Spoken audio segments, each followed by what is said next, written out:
11절에서 다윗은 하나님의 말씀으로, 하나님께서 하시는 그 말씀으로 죄인인 자신을 늘 살피며 또 경고할 뿐만 아니라 그 말씀에 순종함으로 받는 상에 대해서 말하고 있습니다. 이 상은 하늘에 쌓이는 상급이며 동시에 이 땅에 이제 기름진 것으로, 땅에서는 기름진 것으로 채우시는 그 상, 이 두 가지 상을 모두 다 말할 것입니다. 그렇지만 다윗의 상황이나 다윗의 배경이나 다윗의 입장에서 볼 때에 다윗이 말하고 있는 그 상은 근본적으로 마음의 평안이라는, 평안의 상, 평안의 복이라는 그런 상이라 생각해 볼 수가 있습니다. 왜냐하면 다윗은 다윗의 인생 속에 많은 대적들이 있었고 또 그를 두렵게 하는 일들도 참 많이 있었을 뿐만 아니라 또 전쟁도 많이 했었기 때문에 마음의 평안이 없으면 그 모든 어려운 상황 속에서 그는 금방 낙심되고 넘어질 수밖에 없는 그런 사람이었기 때문입니다. 그래서 다윗의 입장에서 볼 때 그가 간절히 바라고 원했던 상은 아마 평안의 상이었을 것이다. 마음의 평안이라는 그런 상이었을 것이다 라는 생각을 해볼 수가 있습니다. 평안은 여러분 여러 상 중에서도 아주 중요한 상이고 상의 본질이 됩니다. 사람이 아무리 좋은 것을 가지고 많이 가지고 있어도 마음이 평안하지 않으면 기쁨을 누릴 수가 없기 때문이고, 그렇지만 마음이 평안하게 되면 힘들고 괴로워도 또 가진 것이 없다 할지라도 기쁨을 누릴 수가 있는 것입니다. 여러분, 사람에게는 정도의 차이가 있지만 모두가 다 두려움이라는 그런 감정이 있는데, 이 두려움은 하나님의 심판으로 인한 것임을 또한 알 수 있어요. 그런데 우리는 이러한 심판의 두려움이 왜 생겨났는지를 생각해 봐야 하는데, 바로 하나님의 말씀에 불순종한 결과로 마음에 두려움이 생겨지게 된 것입니다. 태초에 하나님은 인간을 지으신 후에 에덴 동산을 조성하시고 말씀하시기를 동산 각종 나무의 실과는 내가 임의로 먹되 선악을 알게 하는 나무의 실과는 먹지 말라.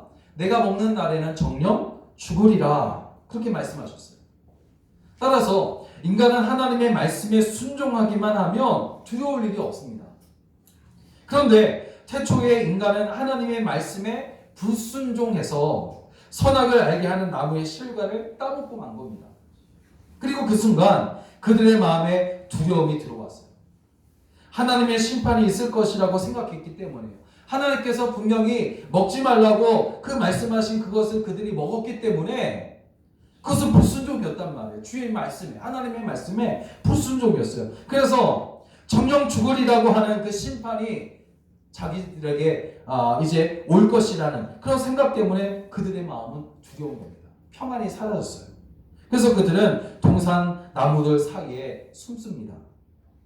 이후로 이제 모든 인간의 마음 속에는 이러한 두려움이 생겨났는데, 오늘 본문은 이러한 두려움이 하나님의 말씀에 순종하기만 하면 사라진다는 그런 말씀을 우리에게 알려주고 들려주고 있는 겁니다.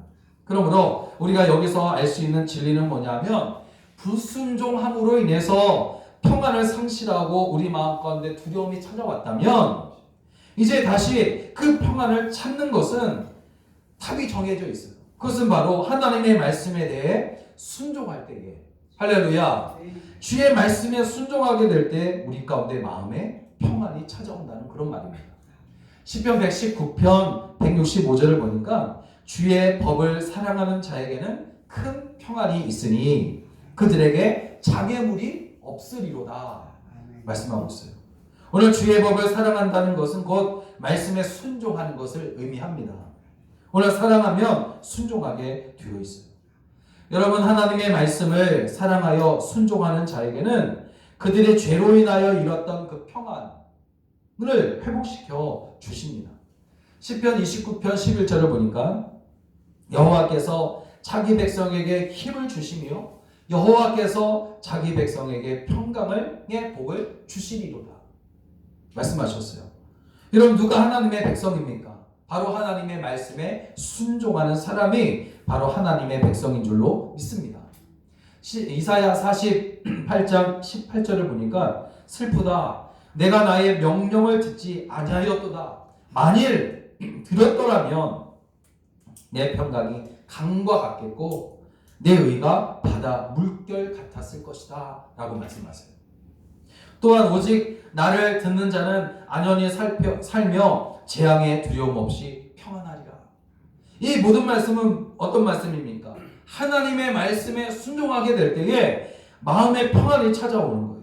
평강이 강과 같겠고 내 의가 바다 물결 같다는 것이에요.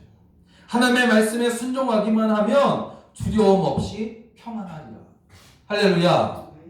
잠언서 1장 33절의 말씀입니다. 이 영원한 하나님의 약속의 말씀, 하나님의 말씀에 순종하게 될 때에 두려움 없이 평강하리라는 이 잠언서 1장 33절의 이 말씀, 영원한 하나님의 약속임을 알고 말씀에 순종하여 살아가시기를 주의 이름으로 축원합니다.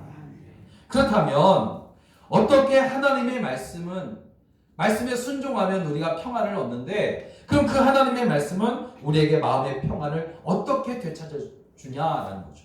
어떻게 되찾아줄 수 있는가 한 겁니다. 그것은 바로 첫째, 말씀은 죄를 깨달아 회개에 이르도록 돕는다는 겁니다.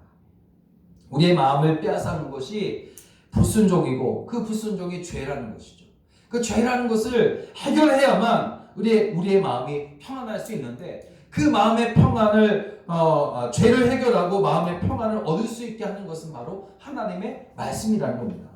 그러니까 죄가 우리를 두렵게 한다면 마음의 평안을 찾기 위해서는 반드시 죄를 해결해야 합니다. 오늘 12절을 보니까 다윗은 자기 허물을 능히 깨달을 자가 없다라고 말하면서 자기의 숨은 허물에서 벗어나게 해달라고 하나님 앞에 간절히 기도하고 있어요. 이렇게 기도하는 이유는 사람이 자신의 죄악을 스스로 깨닫기란 참으로 어려운 문제라는 것을 그가 알고 있었기 때문입니다. 자신을 바라보니까 자신의 허물을 알 수가 없다는 것이에요.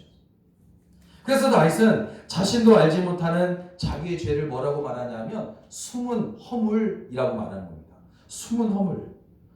즉 다윗은 자신이 죄를 짓고 싶어서 지은 것이 아니라 자기도 알게 모르게 죄를 짓는 것이 분명히 있으니 그 숨어 있는 허물을 깨닫게 해주시고 그것에서 속히 벗어날 수 있게 해달라고 하나님 앞에 기도하고 있는 것입니다. 중요한 것은 그가 죄를 짓고 안 짓고의 문제라기보다 먼저 죄악이 무엇인지 깨닫는 것이 중요하다는 것이에요. 자기가 지금 무슨 죄를 짓고 있는지 그것을 깨닫게 되는 것이 중요한 거예요. 사실 그럼 누가 죄를 짓지 않으면 살 수 있겠냐 이 말이죠. 물론 어떻게든 죄를 짓지 않으려고 노력이야 하겠지만 그 본성이 부패해서 죄를 전혀 안 짓고 살 수 없는 것이 바로 우리 인간의 연약함일 겁니다. 그러나 어쩔 수 없다고 하면서 죄를 그대로 품고 있어서는 결코 안 되는 것입니다. 죄는 반드시 해결해야 된단 말이에요. 그런데 거듭되는 심각한 문제는 뭐냐면 죄를 깨닫는 것조차 인간에게는 어려운 문제라는 겁니다. 그래서 다윗이 숨은 허물이라고 그런 거예요. 숨은 허물. 그러니까 이 숨은 허물이라는 표현에서 느껴지는 것처럼 죄를 짓고도 죄인지도 알 수 없으며 죄를 지은 줄도 모르기 때문에, 그래서 다윗은 자신의 이러한 연약함을 깨닫고 말씀하여 자기의 숨은 허물까지도 깨닫게 하심으로 회개할 수 있게 해달라고 하나님 앞에 간구하고 있는 것입니다. 여러분, 우리는 이러한 다윗의 간구를 통해서 분명하게 알아야 할 사실이 있는데, 그것은 바로 우리가 죄를 깨닫고 회개하는 것조차 하나님의 은혜로운 간섭이 있기에 가능하다라는 사실입니다. 우리가 회개에 대하여 흔히 하는 오해 한 가지는 뭐냐면 회개가 자신의 의지로 하는 것이라고 여길 때가 있단 말이에요. 물론 이제 회개의 자리까지 가기 위해서는 죄인의 의지가 반드시 필요합니다. 중요하고 죄를 미워하고 슬퍼하는 마음을 갖고 그것을 끊어버리려고 하는 의지를 가져야만 회개하기 위해서 하나님께 갈 수가 있기 때문이에요. 그렇지만 그 이전에 가장 먼저 요구되는 것은 뭐냐면 죄를 깨닫는 것이에요. 나에게 죄가 있는가 없는가 그것을 깨닫는 것이 중요하단 말이에요. 아무리 정말 회개하고자 하는 그런 의지가 있어서 회개하고자 해도 죄를 깨닫지 못하면 내가 죄가 있는 건가, 내가 죄인인가 이것을 깨닫지 못하면 회개의 자리에 갈 수가 없습니다. 회개할 생각조차 하지 못하기 때문에. 바울을 보세요. 바울은 다메섹 도상에서 예수님을 만나기 전까지만 해도 이 바울은 자기가 죄인인 줄을 몰랐어요. 죄인인 줄 몰랐습니다. 예수 믿는 자들을 잡아 죽이는 그것을 전혀 죄라 여기지 못하고 오히려 의로운 일이라고 생각하고 막 열심히 했습니다. 그러니 여러분, 그 당시 바울에게 회개한다는 것은 꿈에도 꾸지 못할 일이었단 말이에요.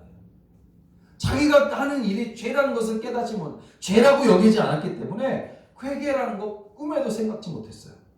그렇지만 어떻게 됩니까? 예수님께서 그에게 나타나서 사울아, 사울아, 내가 어찌하여 나를 핍박하느냐?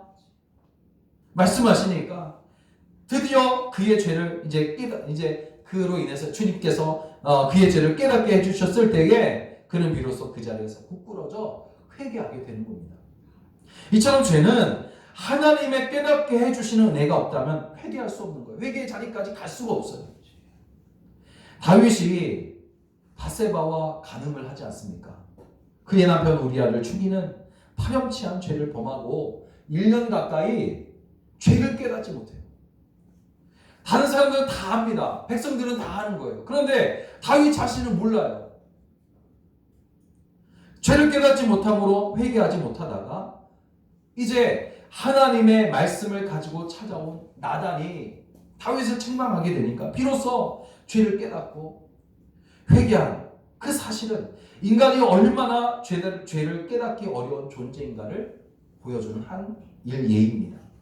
그러므로 여러분, 죄를 깨닫고 회개할 수 있는 것이 하나님의 은혜인 줄로 알고 여러분 하나님께 감사하시기를 바랍니다. 그리고 하나님의 말씀으로 우리에게 죄를 깨닫게 하는 은혜를 베푸실 때에는 마음을 강팍하게 하지 말고 회개함으로 죄사함의 은혜를 우리는 누려야 할 것입니다. 우리 안에 숨은 허물이 남아있지 않도록 하나님께 깨닫게 하시기를 간절히 여러분 간구하시길 바랍니다. 잠언서 1장 23절을 보니까 나의 책망을 듣고 돌이키라. 보라, 내가 나의 신을 너희에게 부어주며 나의 말을 너희에게 보이리라. 그러니까 우리가 스스로 죄를 깨닫고 회개하는 것이 아니라 나의 책망을 듣고 돌이키라. 하나님의 말씀을 듣고 돌이키라. 그렇게 말씀하세요. 그러면 어떻게 하시냐면 나의 신, 성령을 너희 안에 넣어주리라. 부어주며 나의 말을 너희에게 보이리라. 그렇게 말씀하세요. 여러분, 하나님의 말씀의 은혜가 곧 우리의 죄를 깨닫게 하실 때에 여러분 말씀에 순종하여 회개함으로 용서받아 마음의 평안을 누리며 살아가시기를 주의 이름으로 축복합니다. 두 번째로 하나님의 말씀은 범사에 자신을 살피고 죄를 짓지 않도록 도우시는 것이 바로 하나님의 말씀입니다. 그 일을 하신단 말이에요. 다윗은 자신의 숨은 허물까지 깨닫게 하셔서 그 허물에서 벗어나게 해달라고 기도한 후에 13절을 보니까 다시는 죄를 짓지 않게 해달라고 그렇게 이제 하나님께 간절히 기도합니다. 또 주의 종에게 고의로 죄를 짓지 말게 하사 그 죄가 나를 주장하지 못하게 하소서. 그리고 그리하면 내가 정직하여 큰 죄의 과에서 벗어나겠나이다. 기도합니다. 여러분, 자신이 지은 죄가 큰 죄, 그렇게 말하고 있어요. 큰 죄과, 죄과. 여기에서 큰 죄는 드러난 죄, 고의로 짓는 죄를 말합니다. 즉 그것이 죄인 줄 알면서도 하나님께 대항할 의도로 짓는 죄를 말하는 거예요. 성경은 죄를 두 종류로 구분하고 있는데 민수기 15장 22절을 보니까 그릇 범하는 죄라고 하면서 의도성이 없는 죄, 모르고 지은 죄, 알게 모르게 지은 죄, 그것을 가리키며 또 민수기 15장 30절 31절을 보니까 고의로 범하는 죄 이렇게 이야기를 합니다. 말 그대로 의도가 있는 죄를 말하는데 성경에서 말하는 의도가 있는 죄는 어떤 죄냐면 하나님을 대항하여 말씀을 거스르는 죄를 가리킵니다. 그러므로 다윗이 습담절에서 자신이 지은 죄를 큰 죄라고 한 것은 그 죄가 크기 때문이요. 큰 이유는 의도가 있는 죄. 다시 말하면 하나님께서 분명히 싫어하심에도 불구하고 그것을 죄를 지었단 말이에요. 여기서 다윗이 지은 죄라면 아마도 금방 말씀드렸던 것처럼 바세바를 범하고 그 남편 우리아를 죽인 죄를 말할 거예요.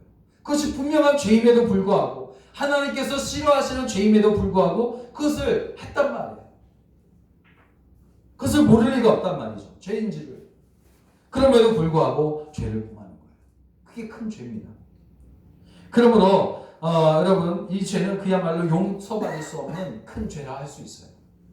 성경에는 죄 사함을 받을 수 없는 죄가 두 가지가 나오는데 하나는 오늘 본문에 나오고 있는 하나님을 대항하여 거스르는 죄를 말하고 또 마태복음 12장 31절에 나오는 성령을 회방하는 성령 회방죄에 대해서 나옵니다. 성령을 회방하면 죄사함을 받을 수 있는 근거가 없어지기 때문에 그것은 큰 죄고 무서운 죄라는 것입니다. 죄는 성령을 통해서 깨닫게 될 때에 회개할 수 있는데 성령을 회방하게 되면 죄를 깨달을 수 없게 되니까 회개하지 못함으로 죄사함을 받을 수가 없게 되는 거예요. 이렇게 죄사함을 받을 수 없는 두 개의 죄는 모두가 다 하나님을 거스르는 죄인 것을 알 수 있습니다. 이런 죄의 크기를 떠나서 하나님을 거스르는 죄이기 때문에 큰 죄과가 되어서 사함을 받을 수가 없는 거예요. 그러므로 어떤 경우에도 이러한 죄를 짓지 않도록 각별하게 우리는 유의하고 주의하고 경계해야 할 줄로 믿습니다.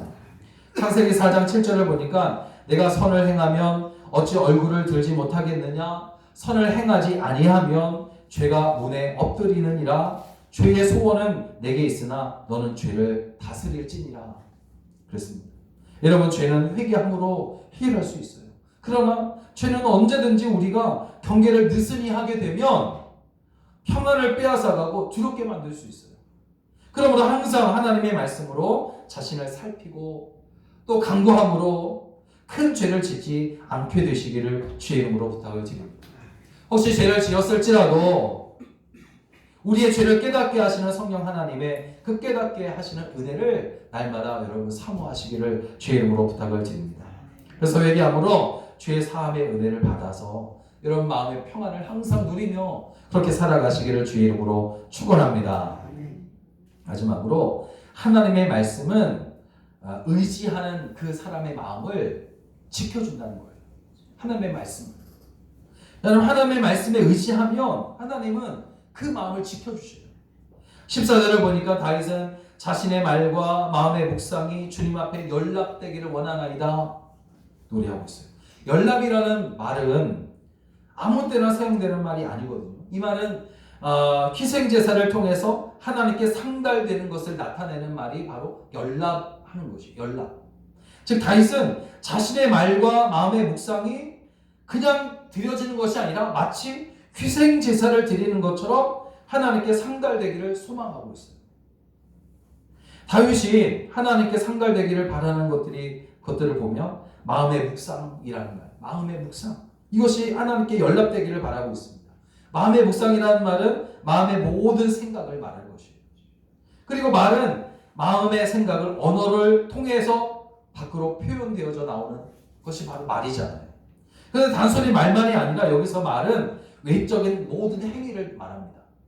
그러니까 결국 14절은 다윗이 자신의 마음의 모든 생각 그리고 말하는 그 모든 것 그리고 자신이 행하는 그 모든 것 하나도 빠짐없이 자신의 전체가 하나님께서 받으시는 거룩한 희생 제물이 되기를 소원하는 기도라 할 수 있어요.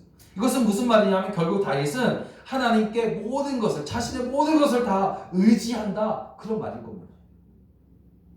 바울은 로마서 12장 1절에서 하나님이 기뻐하신 거룩한 산 제사에 대해서 말하고 있는데 다윗이 지금 소원하고 있는 것 역시 바울이 말한 거룩한 산 제사와 같은 그런 의미라는 것을 알 수가 있어요. 참으로 다윗은 자신의 인격, 자신의 삶 전체가 하나님께 드려지기를 소원하고 있어요. 특별히 다윗이 자신의 마음의 생각이 하나님께 연락되기를 간구한 사실에 우리는 주목해야 합니다.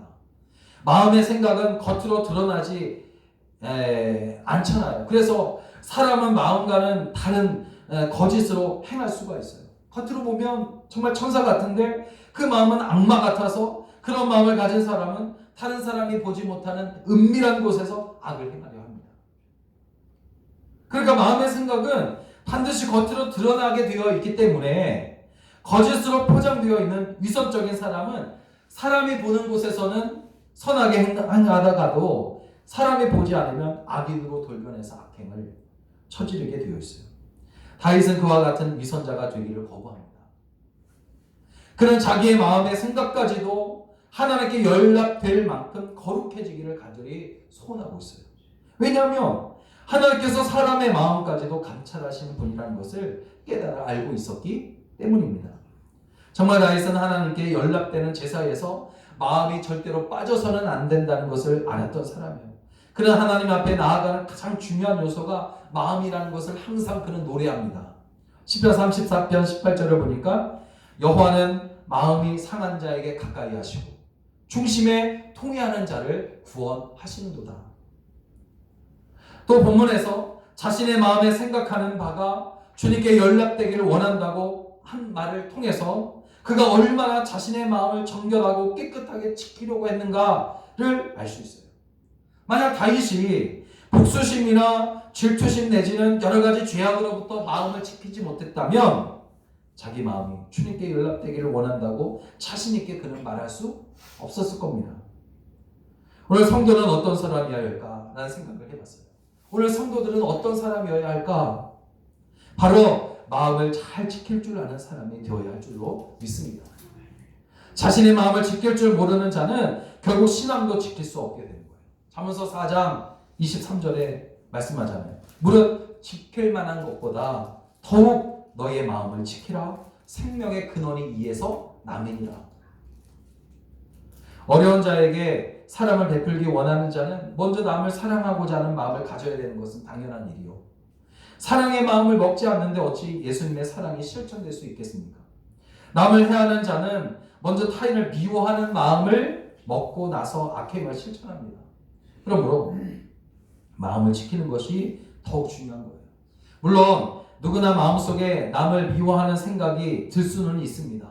그러나 미움이 내 마음으로 들어오는 것을 막지 못하고 방치하게 되면 남을 해치려는 악한 마음이 내 안에 둥지를 틀게 되고 결국 마귀에게 속하는 사람이 되고 마는 거예요. 전에도 말씀드렸던 것처럼 머리 위로 날아다니는 참새는 우리가 날아다니는 것에 대해서 이렇다 저렇다 말할 수 없지만 그 참새가 내 머리 위에 둥지를 틀지 못하도록 할 수는 있다는 거 아니겠습니까? 그렇다면 어떻게 마음을 지킬 수 있을까 하는 것이에요. 어떻게 악한 생각이 내 머리에 둥지를 틀지 못하게 할 수 있을까 하는 겁니다. 운동선수들이 끊임없이 몸을 움직여가며 피나는 훈련을 합니다. 반복되는 훈련을 통해서 최고의 운동선수가 될 수 있듯이 마음도 항상 훈련이 필요하다는 거죠.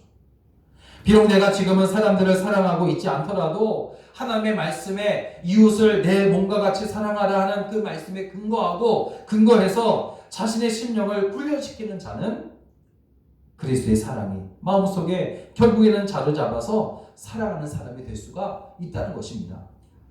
여러분, 처음부터 무조건적인 사랑의 마음을 가지고 태어나는 사람은 한 사람도 없습니다.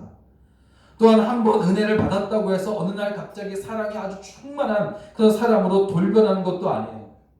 오랜 시간에 걸쳐서 훈련을 통해서 서서히 변화되는 겁니다. 그러므로 지금 내가 나쁜 마음을 가진 사람인 것 같이 느껴진다고 해서 여러분 낙심할 필요가 전혀 없습니다. 그럴수록 오히려 그리스도의 마음을 품고 말씀으로 자신을 쳐서 복종시키는 그런 훈련이 필요하다는 겁니다. 우리의 마음은 충분히 거룩한 훈련으로 정결하게 점점 더 변화될 수 있음을 여러분 믿으시기를 주의 이름으로 축원합니다. 사랑하는 여러분, 우리에게 마음의 평안이 찾아오지 못하는 것은 마음에서 평안을 빼앗아가는 회개하지 않은 죄 때문이에요. 그 죄가 우리의 마음을 두렵게 하는데 왜 두렵게 하냐면 심판이 있을 것이라는 생각 때문에 두려운 거예요. 그러므로 마음의 평안을 찾기 위해서는 반드시 죄를 해결해야만 합니다. 어떻게 해결해야 될까? 먼저 말씀으로 죄인임을 깨달아요. 죄인임을 깨달아야 합니다. 또 성령께 깨닫게 하시는 은혜를 여러분 구하십시오. 계속해서 그리고 자신을 살펴야 돼요. 말씀으로 자신을 살펴야 됩니다. 죄악된 세상에서 살기 때문에 언제 어떻게 또다시 죄가 마음에 들어올지 모르기 때문이에요. 또한 하나님의 말씀에 근거해서 마음을 항상 지키고 훈련시키시기를 주의 이름으로 부탁을 드립니다. 그래서 죄로 인해 찾아온 두려움을 몰아내고 오늘 주님 때문에 얻은 마음의 평안을 가지고 여러분 살아가게 되시기를 주의 이름으로 간절히 축원합니다. 축원합니다. 기도하겠습니다. 말씀을 생각하면서 이 아침에서 함께 기도할 텐데